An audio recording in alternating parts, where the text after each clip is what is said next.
Ellis Park produced one of the most entertaining matches of the tour as the All Blacks survived a stunning challenge from the Lions to win 41-35.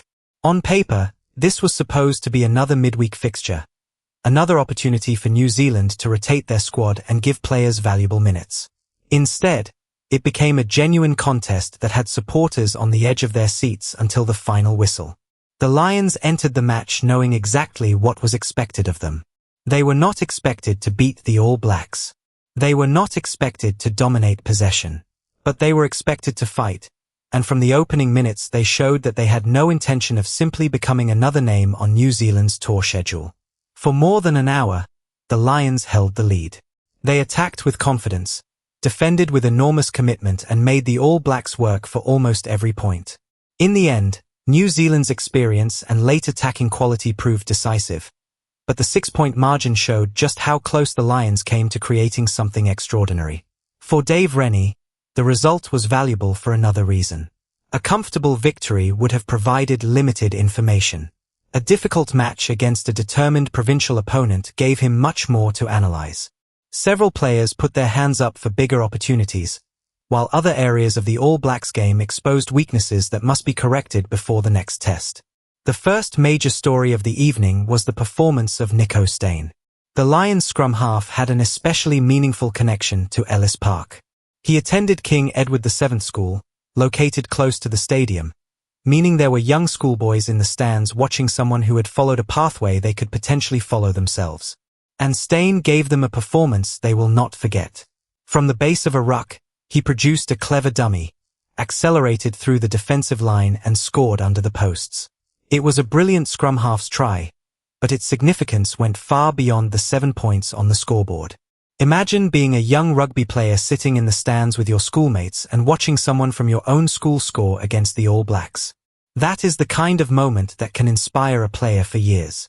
Steyn later helped create another try with a superb pass for Kelimpeku, while his defensive work was equally impressive. He finished with 3 turnovers won and continually disrupted New Zealand around the breakdown.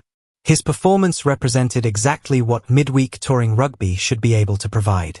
It gives provincial players the chance to challenge international stars.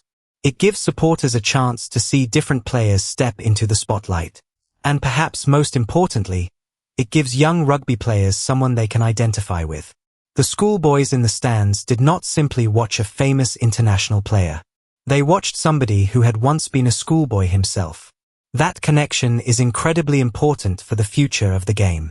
And while Steyn created one of the most memorable individual moments, the entire Lions team deserves enormous credit for the way they approached the contest. The statistics make their performance even more impressive.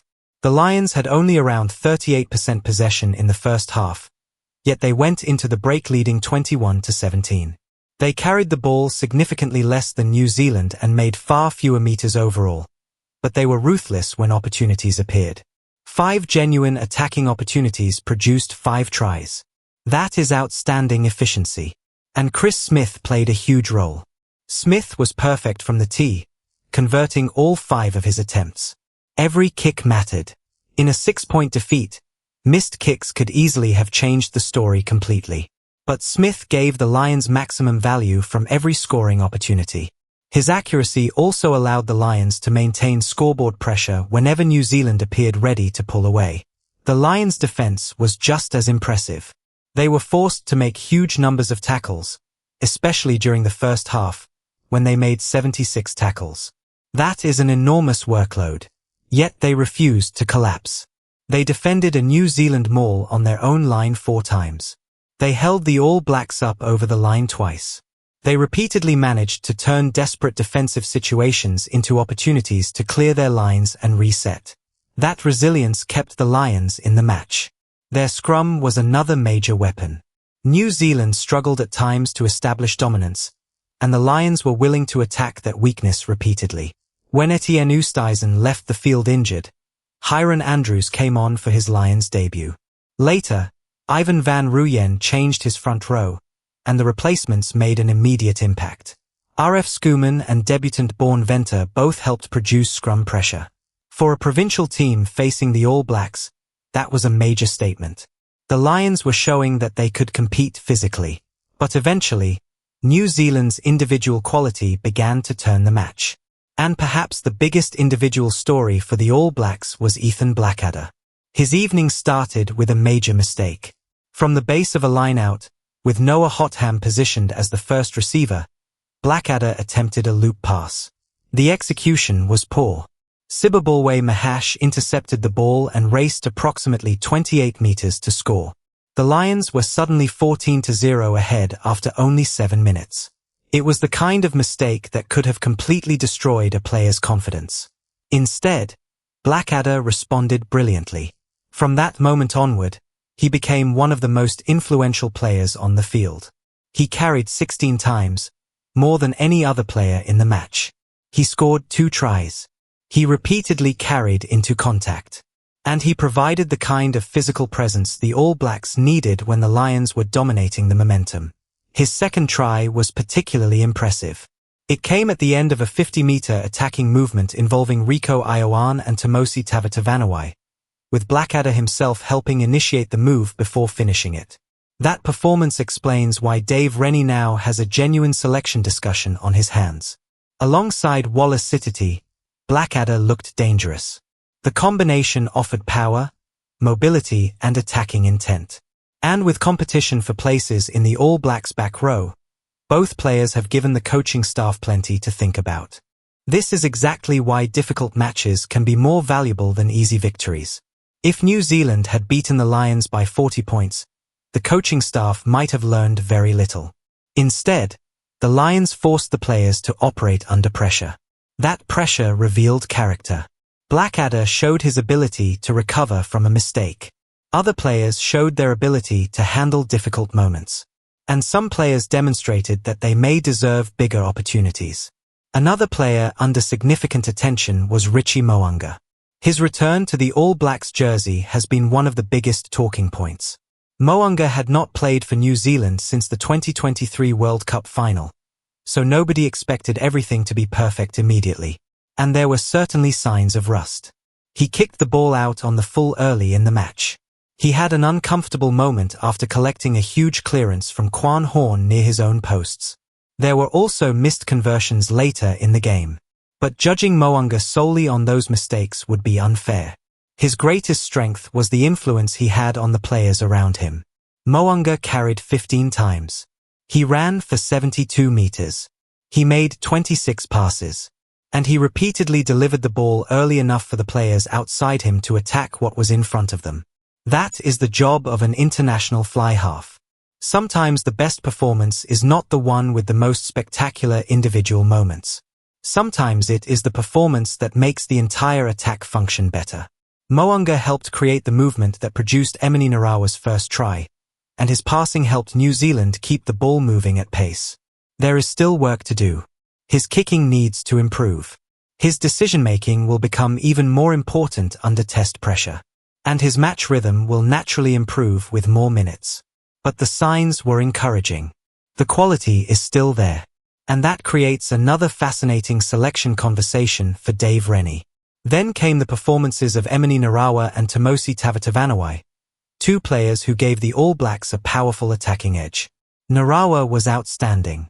He finished with 99 meters, 5 defenders beaten, 3 clean breaks and 2 tries. Those statistics tell the story of a winger who was constantly looking for opportunities. Narawa did not simply wait for the ball to reach him. He attacked space. He challenged defenders. And when the match became open, he looked extremely dangerous. His second try eventually sealed the contest. But perhaps just as impressive was Timoci Tavatavanawai. He made 138 meters and beat 8 defenders from 12 carries. That is an incredible amount of attacking impact. Tavatavanawai has the ability to make ground even when the structure around him breaks down. When the attack becomes messy, he can create something through sheer power and determination. That quality is extremely valuable in international rugby. Defenses can prepare for structured plays. They can identify set patterns.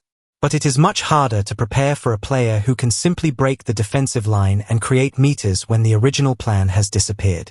That is why Dave Rennie will be interested in what he saw.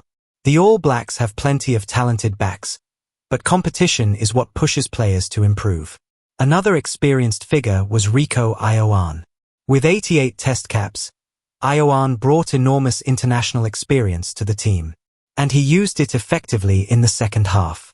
He found the same attacking channel twice in quick succession, helping New Zealand score tries at crucial moments. His understanding of defensive weaknesses remains one of his greatest strengths. But there was also a frustrating moment late in the game. With the match still alive, Ioane attempted a pass that went into touch. It gave the Lions another opportunity when New Zealand were desperate to close the game. That moment demonstrated just how thin the margin for error can become when a match reaches its final stages. Fortunately for the All Blacks, they had enough quality elsewhere to recover. And that recovery came through one of the most unexpected areas of the match: the scrum. For much of the evening, the All Blacks had struggled there. The Lions had forced pressure. They had won penalties. They had shoved the New Zealand pack backwards. At one point, New Zealand had to bring Ofa Tu'ungafasi into the contest after Sile Lawaki struggled at loose head. Tu'ungafasi had arrived as injury cover only the previous day. Yet when the pressure reached its highest point, the reconfigured All Blacks scrum finally delivered. With less than 3 minutes remaining, New Zealand earned a penalty on halfway. That ended a dangerous Lions attacking opportunity. Then came the decisive scrum in the final minute. New Zealand played on under advantage. Peter Lokai carried the ball. The attack continued.